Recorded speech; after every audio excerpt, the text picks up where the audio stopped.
Salut à tous, on se retrouve pour le 5ème épisode d'Auto-Lecture. Je vous préviens d'avance que je vais enchaîner quelques épisodes dans les semaines à venir histoire de vous parler des nouveautés ou suites que j'ai reçues. Mais aujourd'hui il sera justement question d'un épisode spécial suite, donc avec les derniers volumes de Radiant, Aldoramin on the Sky et Bungo Stray Dogs. Autant vous dire qu'il y a du lourd au programme, donc à tout de suite.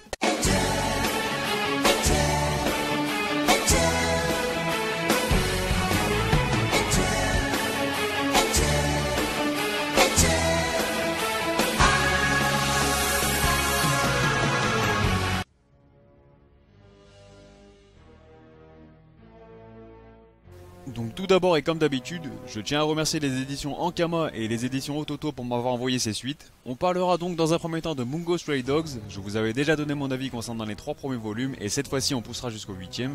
Ensuite on se penchera sur le 5ème opus d'Aldoramin on the Sky et enfin, on finira par mon avis sur le 9ème tome de Radiant. Comme d'habitude je vous mets les timecodes pour skip et aller directement au manga qui vous intéresse. Mis à part ça il y aura forcément du spoil bien entendu, même si je vais quand même essayer de prendre la peine de vous redonner les points forts de chaque titre et ce que j'en pense, etc. Tout en essayant de spoil le moins possible, mais bon ça va pas être évident. Du coup on va attaquer cette vidéo par Bungo Stray Dogs comme convenu, et autant être clair avec vous d'entrée de jeu, cette suite n'a fait que confirmer mon avis et ce que je pensais de l'œuvre. Encore une fois, j'apprécie énormément le rythme de l'histoire et sa narration qui, bien qu'elle ne soit pas extraordinaire, elle fait le taf et cela suffit à te plonger pleinement dans l'intrigue. Je trouvais déjà les 3 premiers volumes assez intenses et riches en action, mais là ça monte crescendo au fil de l'histoire.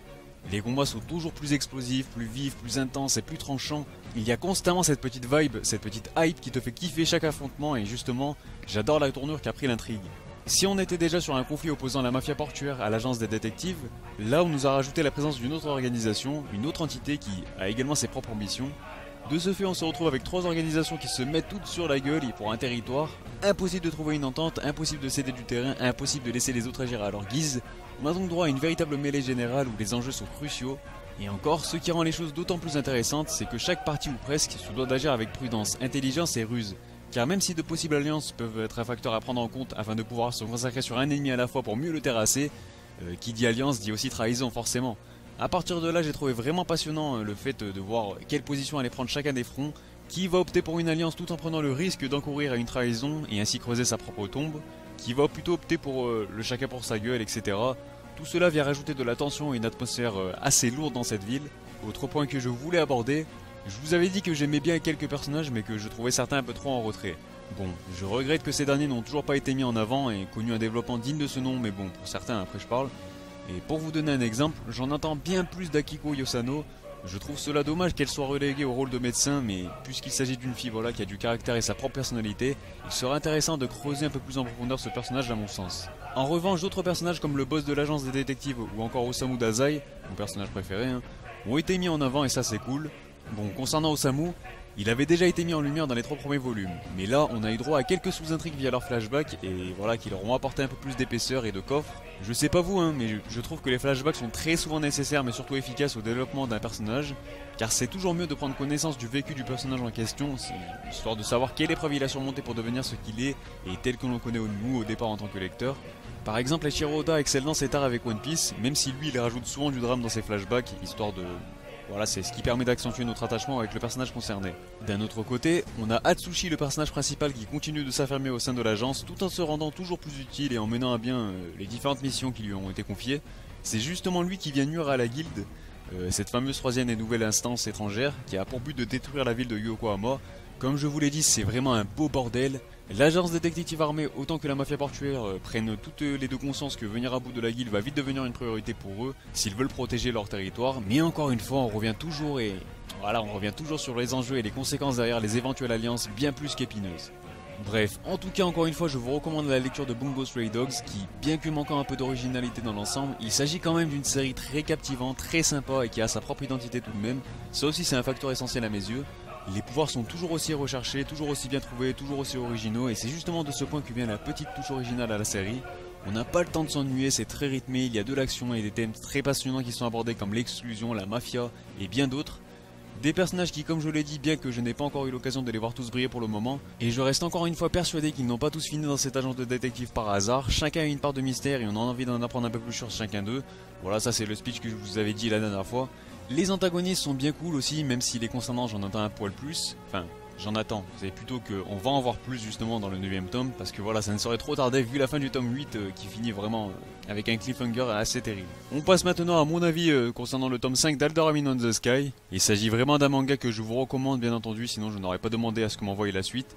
Pourquoi c'est du bon? Bah c'est simple, hein. On a des thèmes abordés qui sont très intéressants, la guerre, ses conséquences et tout ce qu'elle peut engendrer, et justement, ce tome 5 a largement revu ses thématiques en long et en large pour mon plus grand plaisir. Le tome 4 s'était fini au pire moment possible, au moment où la tribu des Shinax, persécutée par le commandant en chef de la garnison, décide de se révolter et ainsi déclarer la guerre à l'Empire.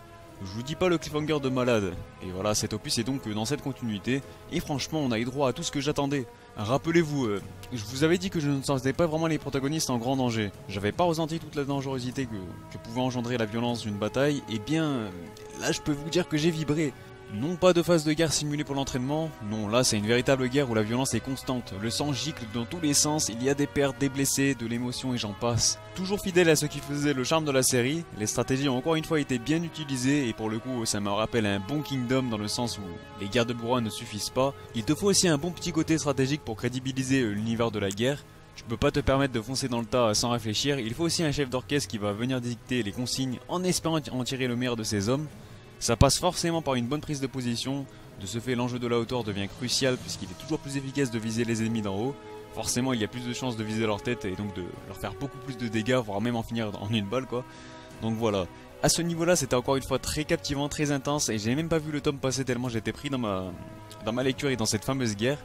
J'aime également beaucoup mais beaucoup la gestion de l'univers de l'auteur car il avait commencé à développer un poil de fantasy, notamment avec les petits êtres élémentaires, et bah là j'ai justement trouvé que Kawakami avait parfaitement su marier cela avec l'art de la stratégie. Je vous donne l'exemple tout con des êtres élémentaires de lumière qui permettent non seulement de lancer une offensive sur l'ennemi en pleine nuit pour mieux le déstabiliser, ou encore de l'aveugler en lui balançant des lumières dans la gueule. Donc voilà, des petits détails certes, mais des détails qui au final font la différence sur un champ de bataille pour le coup. Puis comme je vous l'ai dit précédemment, et je tiens vraiment à insister sur ce point, on a enfin droit aux conséquences d'une terrible guerre. Ça ne passe pas seulement par des blessés, des morts, des pertes ou de la violence, ça implique aussi un cruel besoin et souvent de manque de vivres et de soins. Car t'auras beau être ultra balèze, si tu n'es pas suffisamment approvisionné, ça sert à rien de prendre les armes. Idem pour la gestion des soins, il te faut de quoi subvenir aux blessés afin de soigner les plus infimes blessures. Et encore une fois, tout cela a très bien été géré par l'auteur. On a également eu une vision toujours aussi pertinente de la guerre, la peur d'ôter la vie d'autrui, qu'il soit ton ennemi ou non, tu peux être pris de compassion pour lui. Qui plus est, ce sujet a été traité via le personnage de Matthew, qui était jusque-là très peu mis en avant, donc pour le coup c'était vraiment une pierre deux coups. Ajoutez à cela le fait qu'Iki assume toujours son rôle de leader malgré le fait que ce soit un gros flemmard qui n'a jamais souhaité entrer dans l'armée de base. Rien que pour ça, l'évolution de ce protagonisme fera toujours marrer et je trouve ça excellent.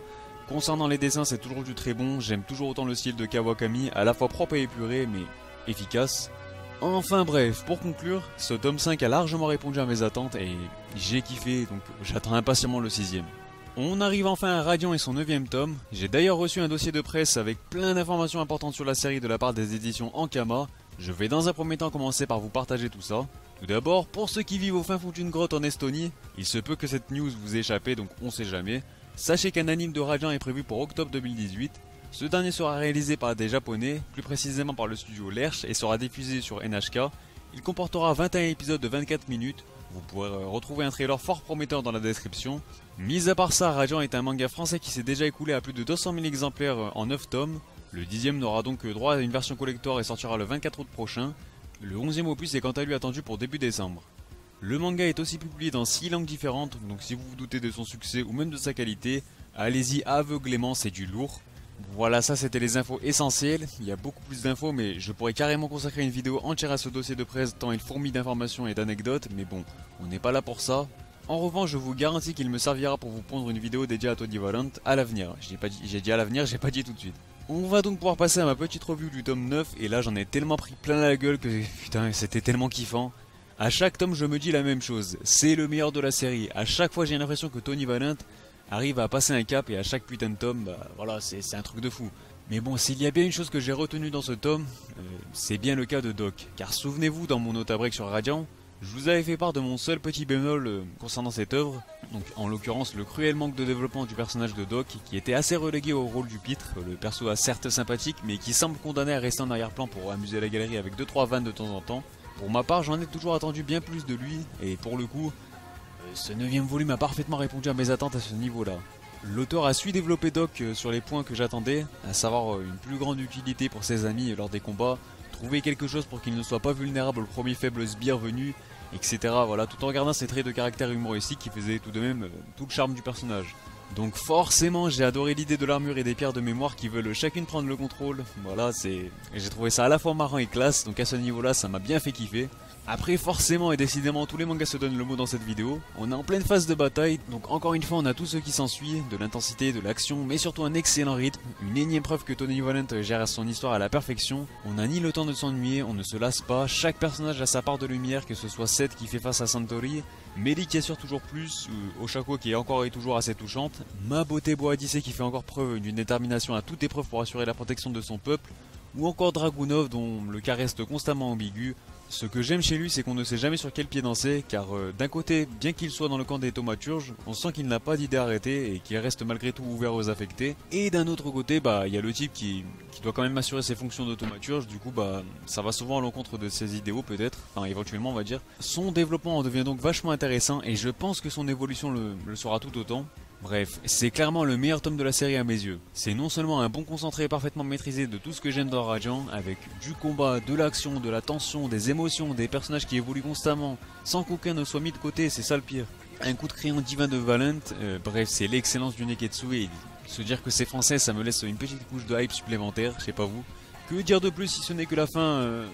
Voilà, elle restera gravée dans les annales et qui, encore une fois, va dans mon sens. J'aime le fait que Radiant possède non seulement un univers unique, mais j'apprécie davantage qu'il possède sa propre mythologie. C'est d'ailleurs justement cet aspect de l'art qui est merveilleusement bien traité. Les légendes arthuriennes, le mythe de Merlin, ça dégage une petite part de magie supplémentaire.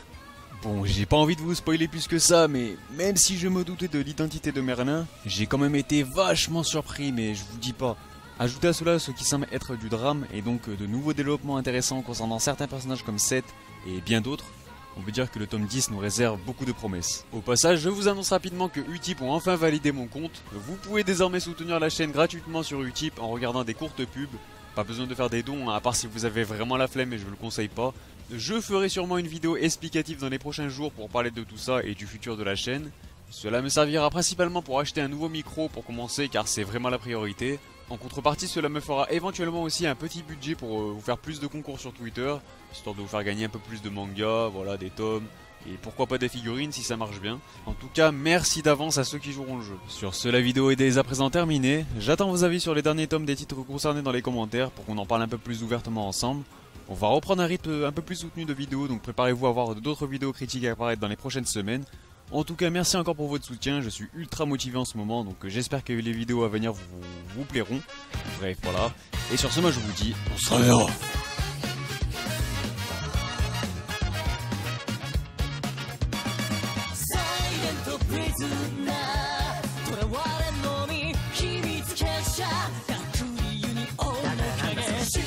掴んで